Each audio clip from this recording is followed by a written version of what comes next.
विद्यार्थी मित्रों, मैं आप सभी का बहुत आभारी हूँ। आप यहाँ उपस्थित हैं और मुझे आपसे आरोग्य के विषय में बात करने का थोड़ा समय मिलता है। आपसे इस बात के लिए क्षमा चाहता हूँ कि बहुत अच्छे से मराठी भाषा नहीं बोल पाता, इसलिए हिंदी मराठी मिलाकर बात करूँगा। मेरी बात आपको ठीक से समझ में आएगी, ऐसा मेरा विश्वास है। हम सब अपने भारत में रहने वाले नागरिक आज अपने जीवन में बहुत ज़्यादा दुखी हैं, तो अपने आरोग्य के लिए, अपनी चिकित्सा के लिए। संपूर्ण भारत देश में 110 कोटि नागरिक रहते हैं। हमारा भारत की जो लोक संख्या है वो 110 कोटि की है। इस 110 कोटि की लोक संख्या में सबसे जास्ती लोक संख्या शेतकरी नागरिकों की है, काश्तकार। 77 कोटि शेतकरी नागरिक इस देश में और बाकी लगभग 30 से 33 कोटि नागरिक शहर में रहते हैं। शहर और गांव में रहने वाले जो नागरिक हैं, इनको अपने जीवन में तरह तरह के रोग उत्पन्न होते हैं और उन रोगों की चिकित्सा के लिए वो अपने जीवन में सबसे ज्यादा पैसा खर्च करते हैं। हमारे अपने जीवन के जो रोग हैं, जिनकी चिकित्सा में हम पैसा खर्च करते हैं, मैं उसके बारे में एक बार भारत सरकार को एक पत्र लिखा था। भारत सरकार का आरोग्य खाता है, उसके एक मंत्री हैं, आरोग्य मंत्री भारत देश के। उनको मैंने प्रश्न पूछा कि 110 कोटि भारतीय नागरिक हैं, इसमें कितने कोटि नागरिक स्वस्थ हैं? तो उन्होंने कहा कि स्वस्थ नागरिक भारत में अभी नहीं है, जास्ती से जास्ती नागरिक अस्वस्थ हैं, रोग है उनको। तो क्या क्या रोग है? तो उन्होंने बताया कि लगभग भारत में 10 कोटि नागरिक हैं जिनको डायबिटीज माने मधुमेह, शक्कर का रोग। उसमें से 7.5 कोटि नागरिक तो ऐसे हैं जिनको बहुत भयंकर है और लगभग 2.5 कोटि नागरिक ऐसे हैं जिनको अभी शुरू हुआ है।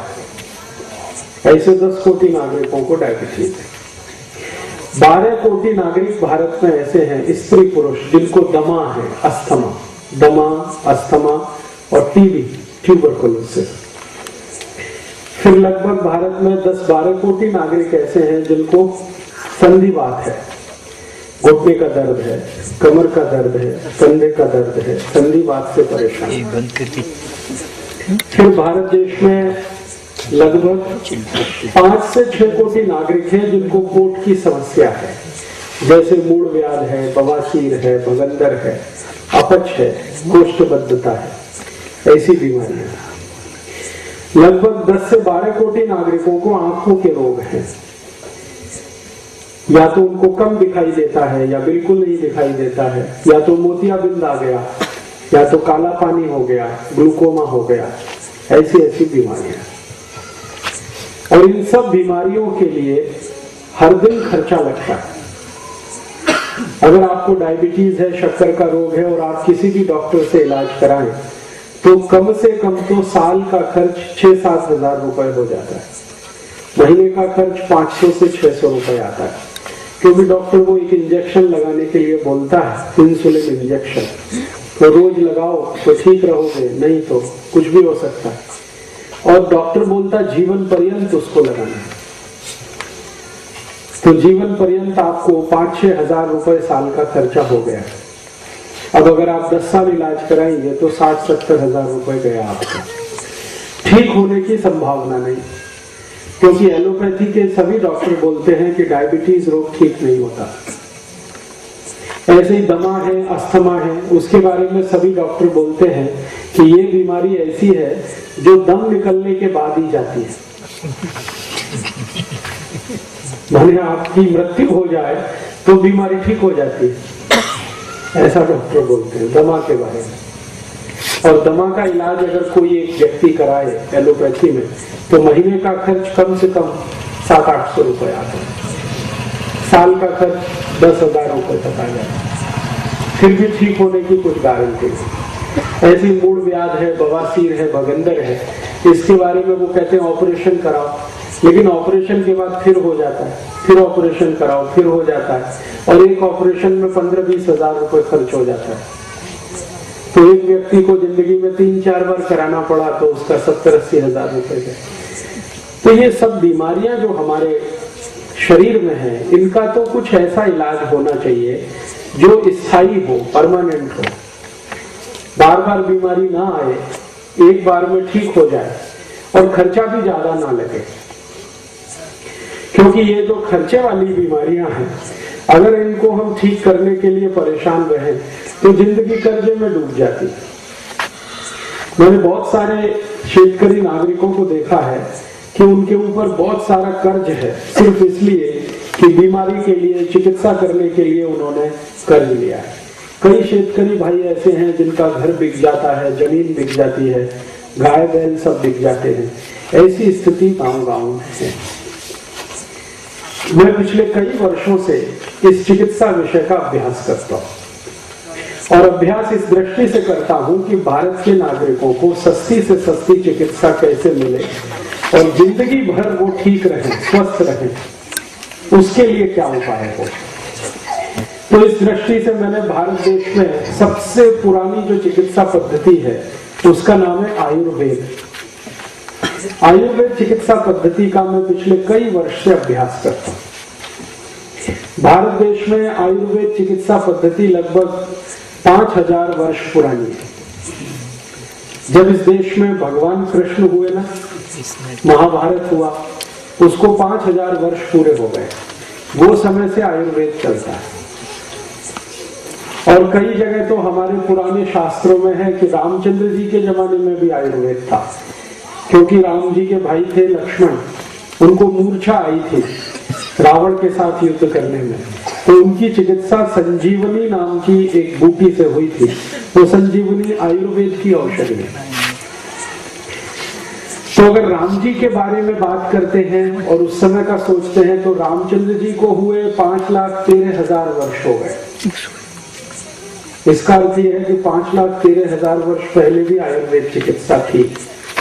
और भगवान श्री राम की जो सेना थी उसमें एक आयुर्वेद के चिकित्सक थे, उनका नाम था सुषेण, वैद्य थे वो। तो रावण के साथ युद्ध होता था तो रात्रि को जो वैद्य थे वो सबकी चिकित्सा करते थे। किसी को तीर लगा, किसी को भाला लगा, किसी को कुछ लगा, चोट लगी तो उसकी चिकित्सा करते थे। इसका माने भगवान श्री राम के समय में भी आयुर्वेद था। मैं कहना ये चाहता हूं कि आयुर्वेद चिकित्सा पद्धति लाखों वर्ष पुरानी है। और अगर कोई चिकित्सा पद्धति लाखों वर्ष पुरानी है तो इसका अर्थ यह है कि उसमें सच्चाई है, उसमें ताकत है। नहीं तो इतने साल कोई चिकित्सा पद्धति चल नहीं सकती। अभी जो आधुनिक चिकित्सा पद्धति है, अंग्रेजी चिकित्सा पद्धति जिसको हम एलोपैथी कहते हैं, ये मुश्किल से 200-250 वर्ष पुरानी है। 250 साल पहले ये शुरू हुई है। और अभी से ही इतनी तकलीफ उसमें आ रही है कि डॉक्टर खुद परेशान है। उनकी परेशानी क्या है? रोज एक नई दवा आती है और रोज एक नया रोग आता है। जितनी दवाएं आती हैं उतने नए नए रोग आते हैं, और कई बार दवाएं फेल हो जाती हैं, रोगी ठीक नहीं हो पाते। हमने कभी नहीं सुना ऐसा एक रोग इस साल आया, चिकनगुनिया। सुना चिकनगुनिया? मैंने कभी सुना नहीं जिंदगी में चिकनगुनिया, लेकिन आ गया। और इस चिकनगुनिया में इतना तकलीफ हुई है, लाखों लोग इसमें परेशान हुए और हजारों लोग तो बेचारे मर गए, क्योंकि इसकी औषधि नहीं है डॉक्टरों के पास। तो ऐसे नए नए रोग आते रहते हैं, नई नई चिकित्सा करते रहते हैं, फिर दवाएं आती हैं, फिर रोग आते हैं। तो मैं जब ये चिकित्सा विषय का अभ्यास करता था तो मुझे पता चला कि ये जो एलोपैथी चिकित्सा है, आधुनिक चिकित्सा है, इसमें क्या होता है कि दवाएं जो है ना वही रोग पैदा करती है। आप जो गोली खाते हैं ना, वो गोली आपको एक रोग में से निकालती है, दूसरे में फंसा देती है। ऐसी दवाएं हैं। जैसे आपका रक्त दबाव जास्ती है, माने ब्लड प्रेशर हाई है, बीपी, उसकी आप गोली खाओगे और लगातार खाओगे तो थोड़े दिन में आपको हृदय घात हो जाएगा,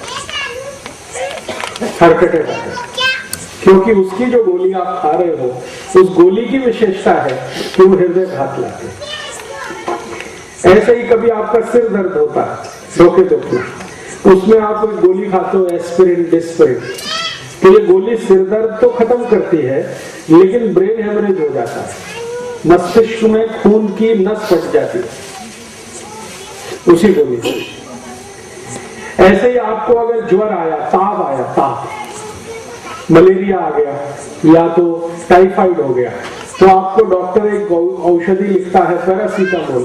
पैरासीटामोल आप खाओगे तो ताप तो चला जाएगा, लेकिन आपका जो किडनी है और लीवर है, यकृत है, वो खलास हो जाएगा। क्योंकि एलोपैथी की दवाएं ऐसी हैं, वो एक रोग खत्म करती है, दूसरा पैदा होता है, दूसरा खत्म करती है, तीसरा पैदा होता है। इसलिए जिंदगी भर आपको डॉक्टर के चक्कर में फंसना पड़ता है और आप हमेशा निरोगी नहीं रह पाते, स्वस्थ नहीं रह पाते। इसके विपरीत जो आयुर्वेद चिकित्सा पद्धति है, उसमें एक सूत्र है, बहुत सुंदर सूत्र है, वो आपने शायद सुना होगा। आयुर्वेद चिकित्सा पद्धति पूरी संस्कृत भाषा में लिखी गई है। तो उसमें एक सूत्र है, सर्वे भवन्तु सुखिनः, सर्वे सन्तु निरामया, सर्वे भद्राणि पश्यन्तु, मा कश्चित् दुःख भाग् भवेत्। सब सुखी हो, सब निरोगी हो, किसी को कोई दुख ना हो, इसके लिए आयुर्वेद चिकित्सा पद्धति। सब सुखी हो, शरीर से निरोगी होंगे तो सुखी होंगे। अगर आपको शरीर में कोई रोग है तो आप कभी सुखी नहीं रह सकते, और अगर शरीर निरोगी है, स्वस्थ है आप, तो जिंदगी भर सुखी रह सकते। तो आयुर्वेद चिकित्सा पद्धति कहती है सब सुखी हो, सब निरोगी हो, किसी को कोई रोग ना हो, किसी को कोई दुख ना हो, ऐसी है। तो जब मैंने इसका अभ्यास किया तो मैंने सोचा कि यह चिकित्सा पद्धति का सूत्र है सर्वे भवन्तु सुखिनः, माने सब सुखी हो, तो इसमें जरूर कोई सच्चाई है, कोई ताकतवर बात है। तो इसलिए मैंने उसका अभ्यास किया। अभ्यास करते करते करते करते मुझे ये समझ में आया कि भारत में आयुर्वेद चिकित्सा पद्धति की मदद से आप जिंदगी भर निरोगी रह सकते हैं, बिना रोग के आपका जीवन चल सकता है। बस उसमें कुछ नियम का पालन करना है, जिसको आप मराठी में कह सकते हैं पथ्य का पालन करना है। अगर आप अपनी जिंदगी में कुछ पथ्य का पालन करने का संकल्प ले लें तो जीवन पर्यंत आपको औषधि की जरूरत नहीं है, डॉक्टर की आवश्यकता नहीं है। वो जो पथ्य है ना, वही दुनिया में सबसे बड़ी औषधि। तो हम हमारे जीवन को अगर सुखी रखना चाहते हैं, निरोगी रखना चाहते हैं, कोई रोग हमको ना हो, तो कुछ पथ्य पालन करना है। मैं आज आपको ऐसे ही कुछ पथ्य के बारे में जानकारी देने आया। अगर आप आज से ही उसका पालन शुरू करेंगे तो आपके शरीर के 50% रोग बिना किसी औषधि के 1 महीने में निकल जाएंगे। और अगर आपने वो पथ्य पालन 2 महीने किया तो 80% रोग बिना किसी औषधि के चले जाएंगे। और जो 3 महीने किया तो सभी रोग आपके शरीर से चले जाएंगे। फिर आप बोलेंगे 3 महीने के बाद क्या करना? 3 महीने के बाद जो पथ्य आपने शुरू किया है उसको आगे भी चालू रखना, तो दोबारा कोई रोग नहीं आएंगे। ये है आयुर्वेद का सरल सूत्र। अब आप बोलेंगे वो पथ्य क्या है? मैं आपको छोटी छोटी कुछ माहिती देता हूं। हमारा शरीर सबसे ज्यादा जो महत्वपूर्ण अंग है अपने शरीर का, वो है पोट, हमारा पेट। क्यों? जो कुछ भी हम खाते हैं वो सब पोट में जाता है। खाते हम किस लिए हैं? शरीर को ऊर्जा मिले, ताकत मिले, इसके लिए खाते। तो इसका अर्थ ये हुआ कि जो कुछ भी हम खाते हैं वो सभी शरीर में ताकत के लिए, ऊर्जा के लिए उपयोग होता है। अगर खाया हुआ आपका सब कुछ पच गया तो वो ऊर्जा में और ताकत में बदल जाता है, और जो नहीं पचा तो वो सड़ता है, और अगर वो सड़ गया तो फिर जहर में बदलता है, और वो जहर जो है शरीर के अंग अंग में इकट्ठा हो जाता है, रक्त में मिल जाता है, फिर इकट्ठा हो जाता है, और वही जहर है जो तरह तरह के रोग उत्पन्न करता है। तो इसका महत्व ये है समझने का कि जो कुछ हम खा रहे हैं वो पूरा पचना चाहिए, ठीक से पचना चाहिए। आप जानते हैं कि जो भोजन आप करते हैं, भाकरी खाया आपने, चावल खाया, दाल खाया, आमटी खाया, सब्जी खाया, तरकारी खाया, मिठाई खाई, दूध पिया, दही खाया, पाक पिया, ये सब शरीर में अंदर जाके 5 तत्वों में बदलता है। जो कुछ भी आप खाते हैं, सबसे पहले खाया हुआ जो कुछ भी आपने खाया है वो पेस्ट में बदलता है। पेस्ट क्या होता है? ठोस और द्रव, उसके बीच का एक तंत्र है जिसको पेस्ट कहते हैं। तो कुछ खाया हुआ है तो वो अंदर जाके जलेगा। पहले जठर एक स्थान होता है पेट में, वहां पर अग्नि जलती है, उसको हम आयुर्वेद में जठराग्नि कहते हैं। तो जैसे ही आप कुछ खाते हैं अग्नि जलती है, अग्नि उसको पचाती है, और वो पचने के बाद फिर 5 तत्वों में बदलता है। मांस, मज्जा, रक्त, वीर्य और मल। जो कुछ भी आपने खाया है ये 5 चीजों में बदलता है। मांस जो आपके शरीर में, मज्जा हड्डियां जिसको आप कहते हैं, हड्डियों में काम आने वाली चीज, रक्त आप सभी जानते हैं खून, वीर्य आपको मालूम है, और अंत में मल। मल जो है वो बिना पचे हुए भोजन का भाग है। जो भोजन आपको पचने के काम में नहीं आएगा वो मल के द्वारा बाहर निकल जाएगा, और जो काम आएगा वो है मांस, मज्जा, रक्त और वीर्य। ये सभी में होता है, मनुष्य में, पुरुष में हो, स्त्री में हो, बच्चे में हो, बूढ़े में हो, सब में होता है। और मनुष्य के बाहर जो जानवर हैं उनमें भी होता है। कुत्ता है, गाय है, भेड़ है, बकरी है, उनके शरीर में भी यही होता है। भोजन करेंगे 5 चीजों में उनके यहाँ भी बदलता है। अब हम जो भोजन कर रहे हैं वो बराबर पाचन हो, उसका रक्त बने, मांस बने, मज्जा बने, वीर्य बने, और जो बचा हुआ है कचरा वो मल बने, मल शरीर के बाहर निकले।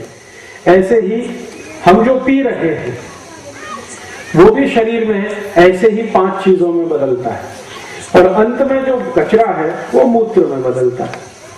तो खाने वाला अंत में कचरा मल है, पीने वाला अंत का कचरा मूत्र है। तो मल और मूत्र तो शरीर के बाहर है, क्योंकि इसकी जरूरत नहीं है शरीर को। शरीर को जिस चीज की जरूरत नहीं है उसको वो निकाल देता है, और जिसकी जरूरत है वो शरीर में काम आता है। मांस, मज्जा, रक्त, वीर्य की हमेशा जरूरत पड़ती है तो वो शरीर के काम आता है। तो जो मुख्य बात है चिकित्सा की वो ये समझने की है कि हम जो भी कुछ खा रहे हैं वो ठीक से पचना चाहिए, उसका मांस, मज्जा, रक्त, वीर्य ठीक से बनना चाहिए। ये बहुत महत्वपूर्ण है। तो ठीक से पचना चाहिए, इसके लिए आयुर्वेद में कुछ सूत्र बनाए, कुछ पथ्य बनाए, और वो पथ्य में 2-3 महत्व की बातें हैं जिनको आज से आप याद रखिए। अगर आपको निरोगी रहना है, रोग मुक्त रहना है, कभी भी बीमार नहीं पड़ना है, तो अपनी जिंदगी में कुछ पथ्य का पालन करिए। उसमें से पहला पथ्य ये है कि जब भी आप खाना खाते हैं तो खाना खाने के 1 तास के बाद पानी पीजिए। ये पहला पथ्य है। अभी कई बार क्या होता है कि हम खाने के साथ साथ पानी पीते रहते हैं। कई लोगों को मैंने देखा है कि खाना कम खाते हैं, पानी ज्यादा पीते रहते हैं। एक टुकड़ा खाया, फिर पानी पी लिया, फिर दूसरा, फिर पी लिया, फिर तीसरा, फिर पी लिया। इससे बड़ी समस्या होती है। समस्या क्या होती है वो समझ लीजिए। आपने जो कुछ खाया, मैंने आपको बोला, अंदर जाके वो जलता है, और वो जलेगा तो उसमें से मांस, मज्जा, रक्त, वीर्य बनेगा। अब आपने भोजन किया, अंदर जलने के लिए अग्नि पैदा हुई, और आपने तुरंत पानी पी लिया। अब क्या होगा? अग्नि शांत हो जाएगी। और अगर अग्नि नहीं है तो जलेगा नहीं वो, और जलेगा नहीं तो पचेगा नहीं, पचेगा नहीं तो सड़ेगा, और सड़ेगा तो जहर बनेगा, जहर बनेगा तो 108 रोग पैदा करेगा। अब क्या क्या रोग पैदा होंगे वो आप सुन लो। जिनको भी भोजन पचता नहीं उनको सबसे पहला रोग शुरू होता है पेट में गैस बनना। ये जो गैस बनती है ना, ये इसका लक्षण है कि आपको भोजन पच नहीं रहा, ये पहला लक्षण है। दूसरा, अगर आपने उसको ठीक नहीं किया गैस बनना, तो धीरे धीरे ये गैस जलन करती है, फिर आग पड़ती है, पेट में आग पड़ेगी, छाती में आग पड़ेगी। फिर भी आपने उसको ठीक नहीं किया तो वो थोड़े दिन के बाद जहां गैस बनती है ना, वहां घाव बन जाता है, अल्सर कहते हैं उसको। फिर भी आपने ठीक नहीं किया तो वो घाव और बड़ा हो जाता है, फिर उसको पेप्टिक अल्सर कहते हैं। और फिर भी आपने ठीक नहीं किया तो फिर वही कैंसर हो जाता है। और इसी कैंसर होने के पहले घाव अगर पेट के थोड़े नीचे के हिस्से में बन गया, थोड़े ऊपर के हिस्से में तो कैंसर हो जाएगा, पेट के थोड़ा नीचे के हिस्से में बन गया तो बवासीर हो जाएगा, मूल व्याध हो जाएगा, बगंदर आ जाएगा। और बवासीर, मूल व्याध, बगंदर थोड़े ज्यादा दिन चल गया तो वहां भी फिर कैंसर हो जाएगा। इसलिए खाना खाने के बाद खाने का पचना बहुत जरूरी है, और खाने के पचने के लिए आग जलना बहुत जरूरी है। तो आग जलने के लिए पानी नहीं पीना जरूरी है। अगर पानी पिएंगे आग बुझ जाएगी। तो आयुर्वेद का पहला पथ्य है, पहला नियम है कि जिंदगी भर अच्छे से खाना आपको पचे तो आप खाने के तुरंत बाद कभी भी पानी नहीं पीना। पानी पीना हो तो कम से कम 1 तास के बाद पीना। अब आपका एक प्रश्न आएगा कि खाना खाते खाते गले में फंस गया तो आयुर्वेद का दूसरा पथ्य है कि खाने को धीरे धीरे खाना, हड़ू हड़ू, जल्दी जल्दी नहीं, सावकाश। जल्दी जल्दी खाएंगे गले में फंसेगा, धीरे धीरे खाएंगे, चबा चबा के खाएंगे, आराम से जाएगा। तो कितना धीरे खाना खाना, इसके लिए दूसरा पथ्य है। आपके मुंह में दांत कितने हैं एक बार आप गिन लो। किसी को 32 होंगे, किसी को 30 होंगे, किसी को 28 होंगे, कोई को 26 भी होंगे। दांत सभी को हैं, गिन लो आप। तो आयुर्वेद का नियम यह है कि जितने आपके दांत हैं उतनी बार भोजन को चबाना। आपने भाखरी का एक टुकड़ा तो मुंह में रखा, अगर आपके 32 दांत हैं तो उसको 32 बार चबाना। अगर 30 दांत हैं तो 30 बार चबाना, 28 दांत हैं 28 बार चबाना। 2-3 दिन गिनकर चबाना। 2-3 दिन अगर आपने गिन लिया तो चौथे दिन से अपने आप वो बिना गिने ही उतनी बार वो मुंह चबाएगा, क्योंकि वो कंप्यूटर में फिक्स हो जाएगा। ये जो दिमाग है ना, ये कंप्यूटर है, और जबरदस्त कंप्यूटर है। इससे बढ़िया दुनिया में कोई कंप्यूटर नहीं। तो आपने 1 दिन गिना, 2 दिन गिना, तीसरे दिन से गिनने की जरूरत नहीं पड़ेगी, वो मुंह 32 बार ही चलेगा। बस आप उसका नियम भंग नहीं करना। तो आयुर्वेद का पहला पथ्य मैंने बोला कि खाने के 1 तास बाद पानी पीना। दूसरा पथ्य है कि खाने को चबा चबा के खाना। एक बार का भाखरी अगर खाया या रोटी खाया तो कम से कम 32 बार चबाना। दांत आपके अगर 30 हैं तो 30 बार चबाना, 28 है तो 28। तो अगर आप अच्छे से चबाएंगे तो सारा खाना आसानी से नीचे जाएगा, पानी पीने की जरूरत नहीं पड़ेगी। ठीक है। फिर आप कहेंगे जी खाने के बाद कुछ तो पीना चाहिए। तो आयुर्वेद ने कहा है कि हाँ कुछ पी सकते हैं, लेकिन क्या पीना है? पानी नहीं पी सकते। खाने के बाद अगर पीना हो तो ताक पीना, दूध पीना, शेरडी का रस पी सकते हैं, मौसम्बी का रस पी सकते हैं, आम का रस पी सकते हैं, नींबू का रस पी सकते हैं, पानी नहीं पीना। अब आप कहेंगे ये तो बड़ा विचित्र है आयुर्वेद, ताक पीने की बात किया है और पानी पीने को मना करते। ताक में तो पानी ही है ना, है कि नहीं?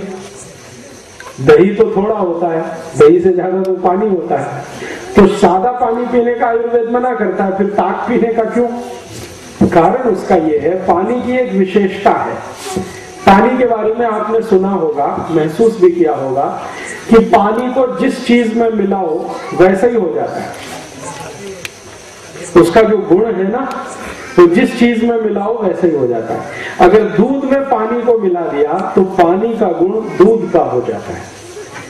दही में पानी मिला दिया और ताक बना दिया तो पानी का गुण दही का हो जाता है। शेरडी के रस में पानी मिला दिया तो उसका गुण शेरडी के रस वाला हो जाता है। मौसम्बी के रस में मिला दिया तो मौसम्बी का गुण हो जाता है। तो पानी को जिसमें मिलाओ पानी वैसे ही हो जाता है। आपने वो गीत सुना है, पानी रे पानी तेरा रंग कैसा, जिसमें मिला दो लगे उसके जैसा। तो आपने ताक में मिलाया है, माने दही में मिलाया, तो फिर वो पानी नहीं रहा, वो दही हो गया। दूध में मिलाया तो पानी नहीं रहा, दूध हो गया। शेरडी के रस में मिलाया तो पानी नहीं रहा, शेरडी का रस हो गया। तो पानी को दही में मिला के ताक बना के पी लो, पानी को दूध में मिला के दूध पी लो, शेरडी के रस में मिला के शेरडी का रस पी लो। भोजन के बाद पानी मत पियो, 1 तास तक, 1 तास बाद पियो। ठीक है, समझ में आया? अभी 2 सूत्र हो गए, मैं फिर से दोहराता हूं ताकि याद हो जाए। पहला सूत्र है भोजन के 1 तास के बाद पानी पीना। दूसरा सूत्र मैंने बताया कि भोजन को चबा चबा के खाना। ठीक है, और भोजन के बाद अगर पीना है कुछ तो ताक पीना है, दूध पीना है या रस पीना है। अब आप ये पूछ सकते हैं ताक कभी पीना, दूध कभी पीना, रस कभी पीना, तीनों का समय अलग अलग है। आयुर्वेद में हर चीज के खाने का समय है। ताक का समय है दोपहर के भोजन में, मध्याह्न भोजन जो आप करते हैं, दोपहरी भोजन वो ताक, संध्याकाळी दूध और सकाळी रस। सकाळी जो जेवण किया आपने, ब्रेकफास्ट जिसको आप कहते हैं, नाश्ता कहते हैं, उसमें फल का रस पीना, शेरडी का रस, नींबू का रस, संतरे का रस, मौसम्बी का रस, अनार का रस, दाड़िम का रस, टमाटर का रस, गाजर का रस, जो भी फल का रस है वो सवेरे पीना है, नाश्ते के बाद। दोपहर को जो भोजन किया, दोपहरी भोजन आपका है, उसके बाद हमेशा ताक पीना है दही का, और रात्रि भोजन जो है आपका, उसके बाद दूध पीना। याद रहेगा? सकाळी जेवण नंतर रस, ज्यूस, दुपारी भोजन नंतर ताक, रात्रि भोजन नंतर दूध। बस ये नियम है। तो पहला नियम हुआ भोजन के 1 तास बाद पानी पीना। दूसरा नियम हुआ भोजन को चबा चबा के खाना, इतनी बार चबाना जितने हमारे दांत हैं। तीसरी बात हो गई कि भोजन के 1 तास बाद पानी तो पीना है, लेकिन भोजन के तुरंत बाद अगर कुछ पीना हो तो सकाळी जेवण नंतर ज्यूस, दुपारी जेवण नंतर ताक, रात्रि जेवण नंतर दूध। आगे चले, समझ में आया?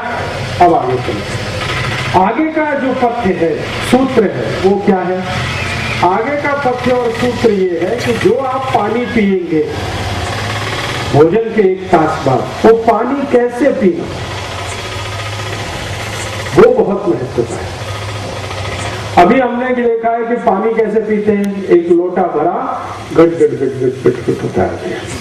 ये सबसे खराब पद्धति है पानी पीने की।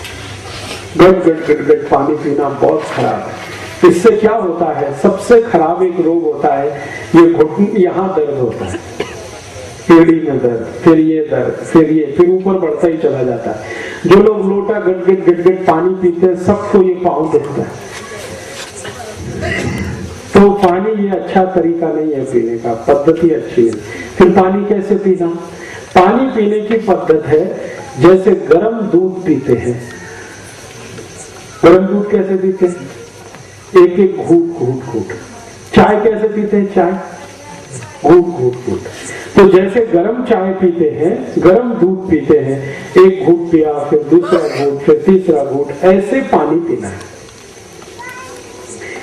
और अगर आपने ये पद्धति समझ ली पानी पीने की, तो जिंदगी भर आपको कोई त्रास नहीं होगा। क्यों नहीं होगा वो जान लो आप।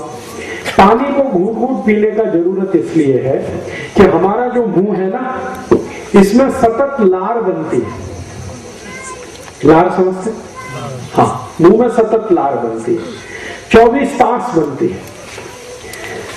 जब हम सो जाते हैं तो थोड़ी कम बनती है, और जब हम काम में रहते हैं तो जास्ती बनती है। ये जो लार है, ये दुनिया की सबसे अच्छी औषधि है। टैक्स फ्री, कॉस्ट फ्री, फोकट फ्री। हाँ, आपने कभी देखा है कुत्ते को चोट लग जाती है, गाय को चोट लग जाती है, वो क्या करते हैं? जीभ से चाटते हैं और ठीक हो जाती है।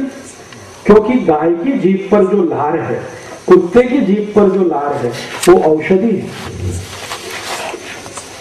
तो आप बोलेंगे क्या मनुष्य भी चाट के ठीक कर सकता है? बिल्कुल कर सकता है। आपको अगर कहीं चोट लग गई है, आप भी चाट लो तो ठीक हो जाएगा, 2-3 दिन में बिल्कुल ठीक हो जाएगा।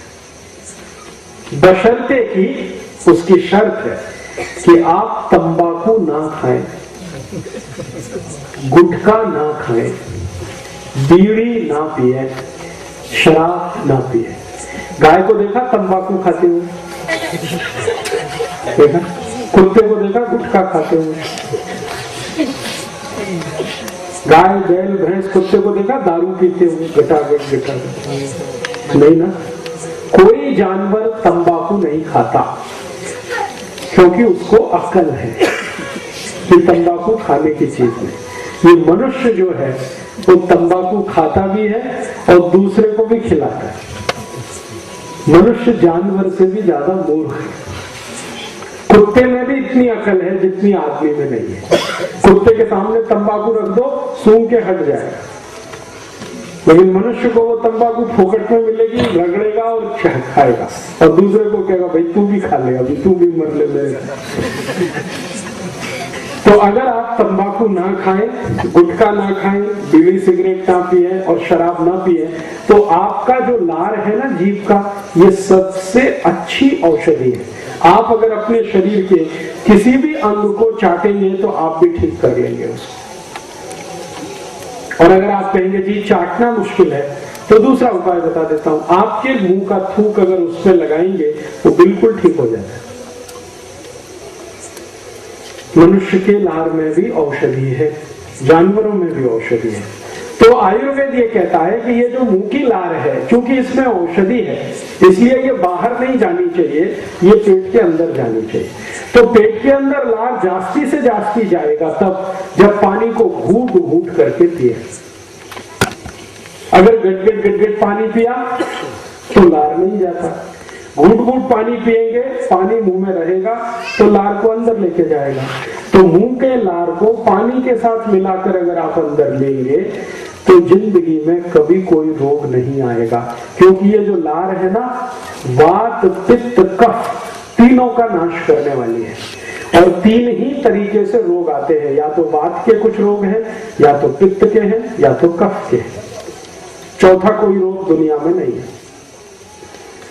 वात के रोगों की संख्या लगभग 48 है, पित्त के रोगों की संख्या लगभग 50 के आसपास, और कफ के रोगों की संख्या भी लगभग 50 के आसपास है।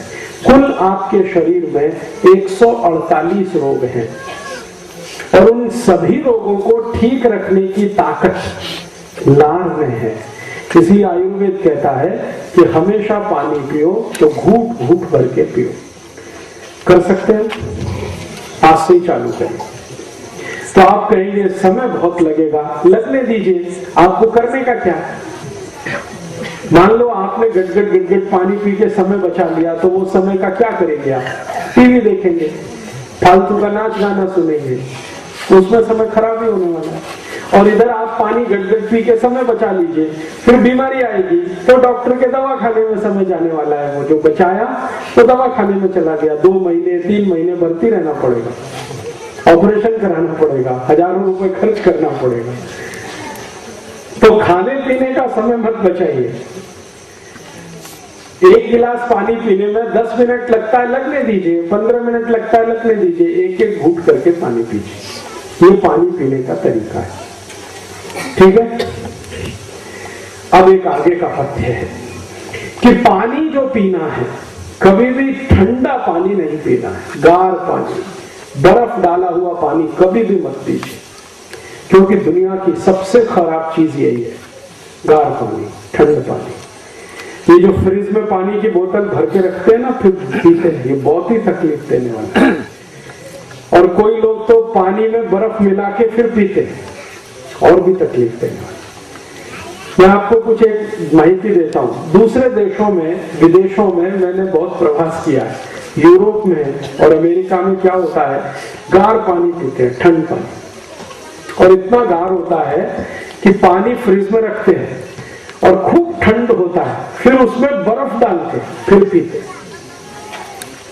ये उनका तरीका है। परिणाम क्या होता है, जब बहुत गार पानी पिएंगे तो सवेरे सवेरे जब वो संडास घर में घुसते हैं ना, तो 2-2 तास बाहर नहीं आते, वहीं बैठे रहते हैं संडास। उनको पूछो भाई क्या कर रहे हो 2 तास संडास घर में, वो कहते हैं व्रत पत्र पढ़ रहे हैं, न्यूज़पेपर पढ़ रहे हैं, मैगजीन पढ़ रहे हैं, पुस्तक पढ़ रहे हैं। क्यों पढ़ रहे हैं?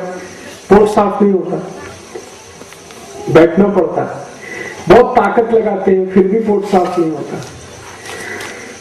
कभी कभी गाना भी गाते हैं, मेरे सपनों की रानी कभी आएगी, वो आती नहीं है।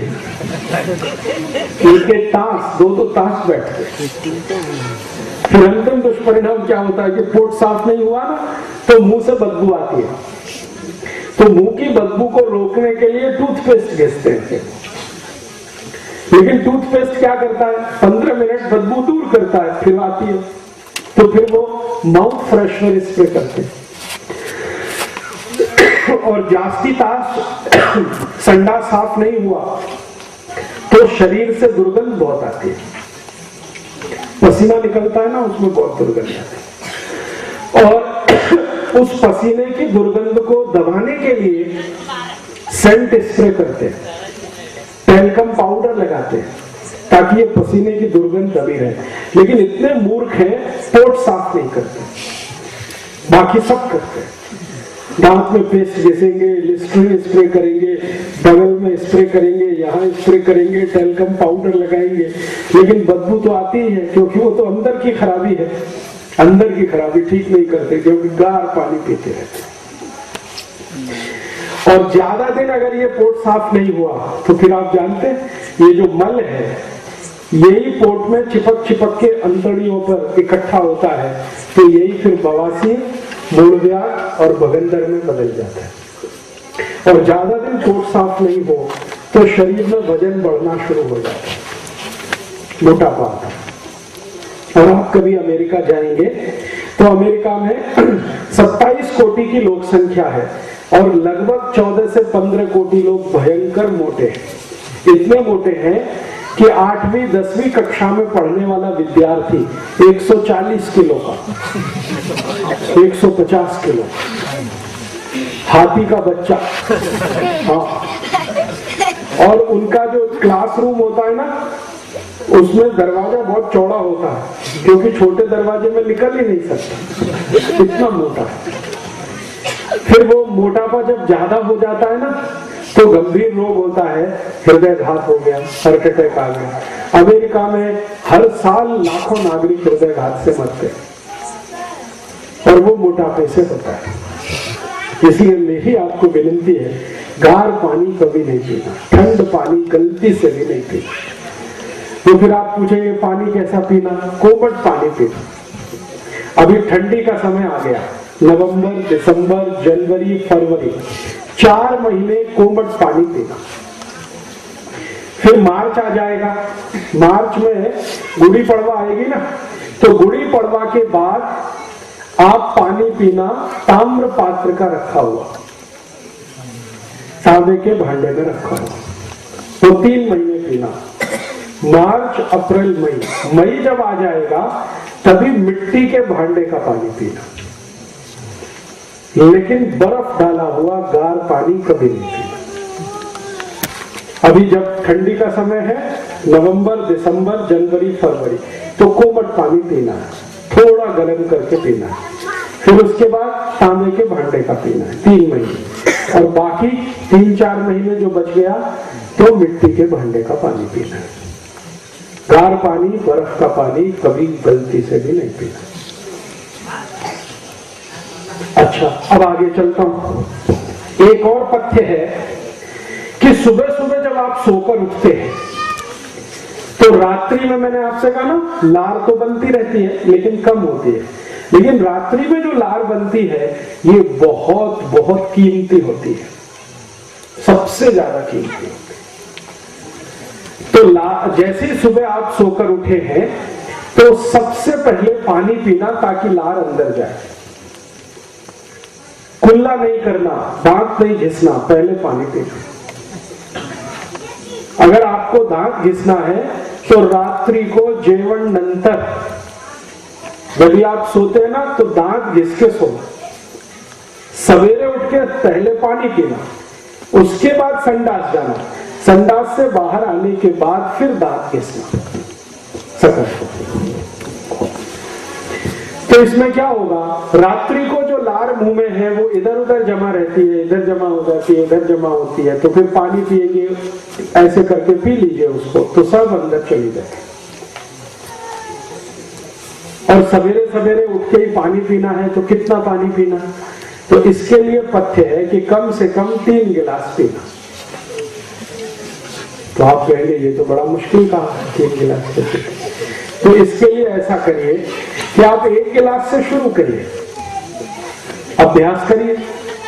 कल 1 गिलास पीजिए, 2-4 दिवस 1 गिलास पीते रहिए, फिर 1 गिलास से 1.5 गिलास कर दीजिए, फिर 2-4 दिन बाद 2 गिलास कर दीजिए, फिर 2.5 गिलास कर दीजिए, फिर 15-20 दिन में 3 गिलास पीने लगे।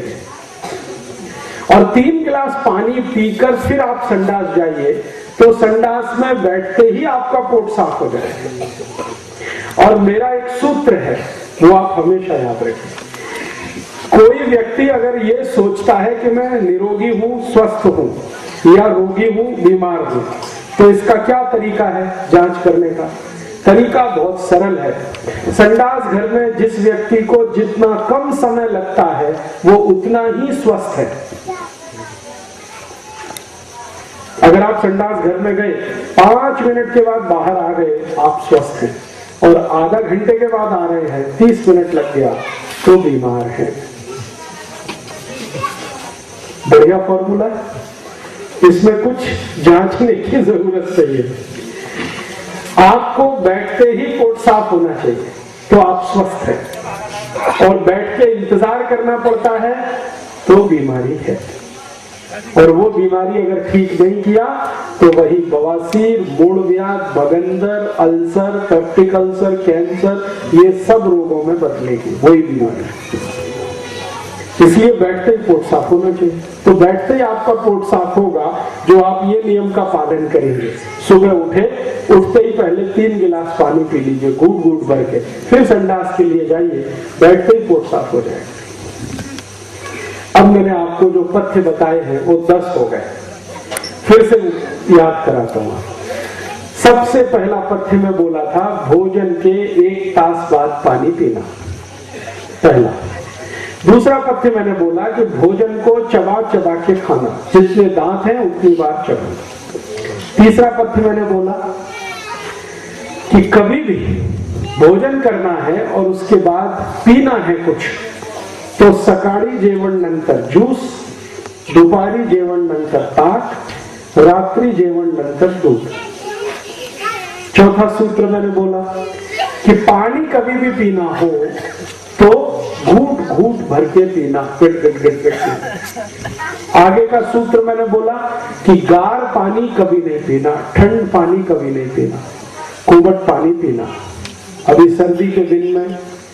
और जब थोड़ा गुड़ी पड़वा से गर्मी शुरू होगी तांबे के भांडे का, और जास्ती गर्मी होगी तो मिट्टी के भांडे। फिर मैंने नियम बताया कि सकाळी उठते ही सबसे पहले पानी पीना, उसके बाद आपको संडास में जाना। ये कुल मिला के अभी 10 सूत्र हो गए। आपके समझ में आ गए? नहीं आए हो तो पूछिए। बराबर समझ में आया? आपको पीछे समझ में आया? आपको समझ में आया? सबको समझ में आया? आगे बढ़ू? नहीं आया हो तो पूछ लो अभी। अगर समझ में आया तो मैं आगे बढ़ता हूं, नहीं तो अभी पूछो प्रश्न। बराबर समझ में? चलो अब आगे बढ़ता हूं। हमारे शरीर को जीवन जितना आवश्यक है, नींद उतनी ही आवश्यक है। निद्रा, झोप बहुत आवश्यक है। झोप, और अगर झोप अच्छी नहीं है तो कम से कम शरीर में 50 रोग होते हैं अगर झोप अच्छी नहीं है। जिनको भी अच्छी झोप नहीं है उनको सबसे पहला रोग शुरू होता है डोके दुखना, आंख दुखना, मांडी दुखना, कंधे दुखना। और जास्ती दिन झोप अच्छी नहीं आएगी तो और भी खतरनाक रोग होते हैं। और उनमें से एक तो रोग इतना खतरनाक होता है, मिर्गी के दौरे पड़ना, अपस्मार होना, एपिलेप्सी होना। ये सब रोग झोप अच्छी नहीं होने के हैं। तो आयुर्वेद ये कहता है कि जीवन इतना अच्छा, झोप उतनी अच्छी, झोप भी अच्छी होनी चाहिए। आप बोलेंगे अच्छी झोप कितनी होनी चाहिए? उसका नियम ये है कि आप अगर खेत में काम करते हैं, काश्तकार है, शेतकरी है, तो कम से कम आपकी झोप 7 से 8 तास होनी चाहिए। कम से कम 7 तास, जास्ती से जास्ती 8 तास, इतनी झोप आपकी होनी चाहिए। अगर खेत में काम करते हैं, काश्तकार है, शरीर का काम करते हैं। कोई लोग अगर मजदूरी करते हैं तो उनको भी 7 से 8 तास की झोप होनी ही चाहिए। शरीर का जितना ज्यादा मेहनत है उतनी ज्यादा झोप होनी चाहिए।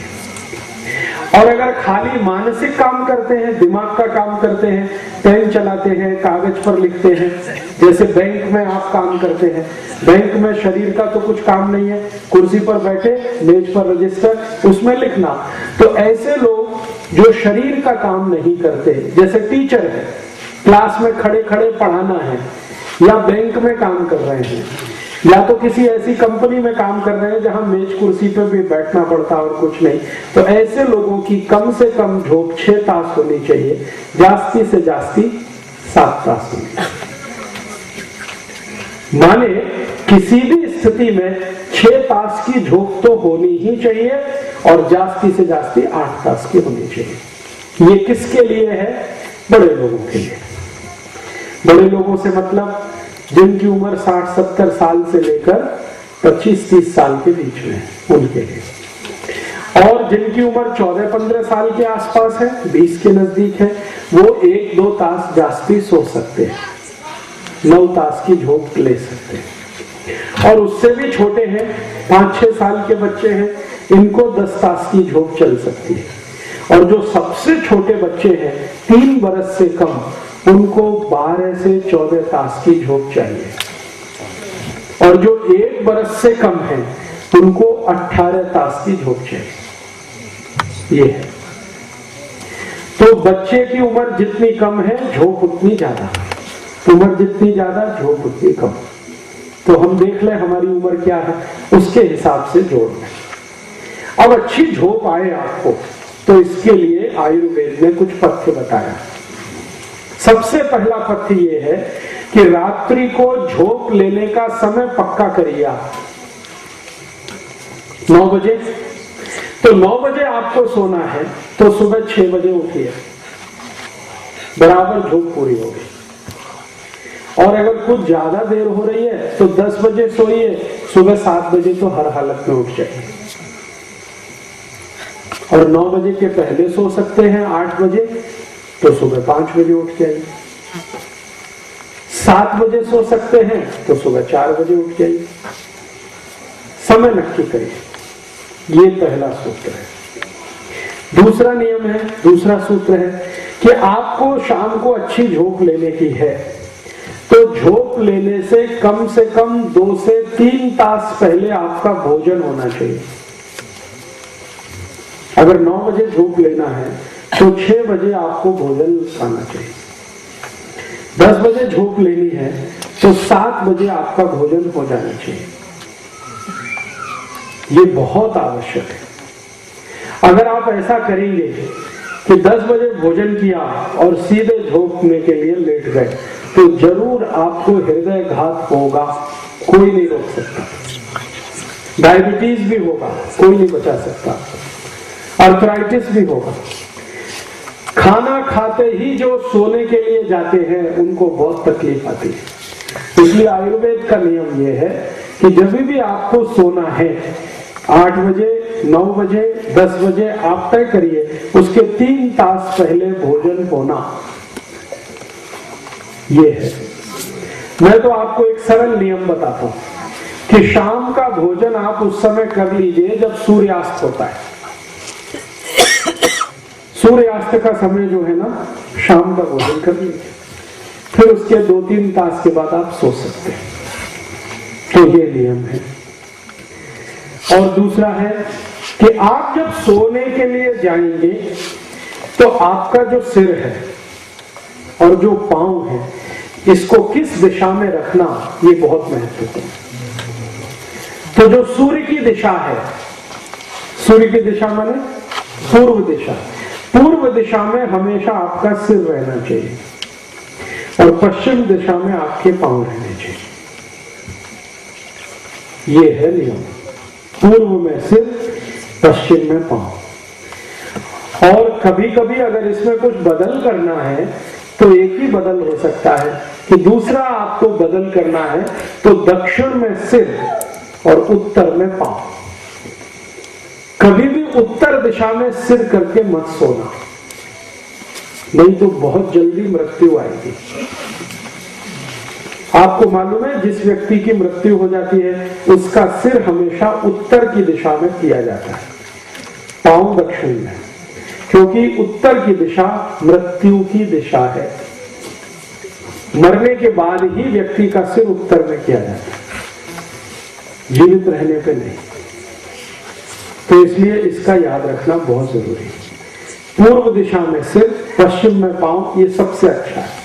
और अगर कुछ कारणवश नहीं हो पा रहा है तो दक्षिण में सिर, उत्तर में पांव कर सकते हैं। आज ही घर में बदल कर लीजिए। आपके घर का जो बिस्तर है, अगर आप चारपाई पे सोते हैं, पलंग पे सोते हैं, तो उसका सिर पूर्व दिशा में कर लीजिए।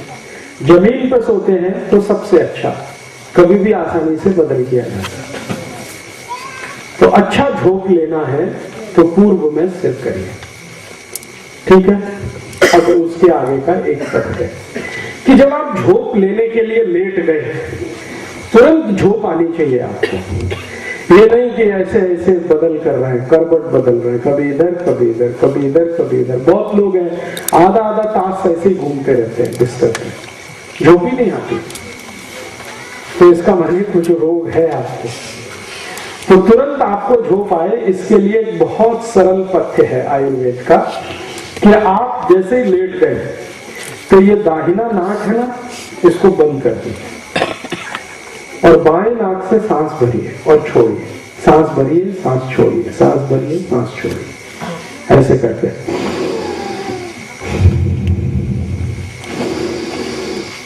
बस 2-3 मिनट अगर आपने ये करना शुरू कर दिया, बहुत अच्छी झोंक है।